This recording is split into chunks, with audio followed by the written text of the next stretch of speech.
நம்ம திருவள்ளூர் மாவட்ட செய்திகள்.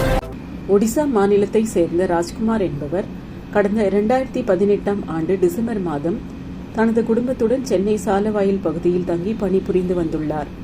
இந்த நிலையில் தன்னுடன் தங்கியிருந்த மனைவியின் தங்கையான 17 வயது சிறுமியை ஆசை வார்த்தை கூறி கர்ப்பமாக்கிய விவகாரத்தில் ராஜ்குமார் என்பவரை எண்ணூர் அனைத்து மகளிர் போலீசார் போக்சோ வழக்கில் கைது செய்து சிறையில் அடைத்தனர்.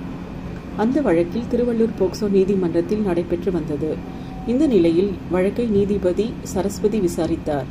விசாரணையில் குற்றம் நிரூபிக்கப்பட்டதால் ராஜ்குமாருக்கு ஆயுள் தண்டனை விதித்ததுடன் ரூபாய் 1,00,000 அபராதம் விதித்து தீர்ப்பு அளித்தார். தீர்ப்புக்கு பின் ராஜ்குமாரை புழல் சிறையில் அடைத்தனர். செய்தியாளர் நவீன். இதுபோன்ற செய்திகளை காண எங்கள் சேனலை லைக் பண்ணுங்க, ஷேர் பண்ணுங்க, சப்ஸ்கிரைப் பண்ணுங்க.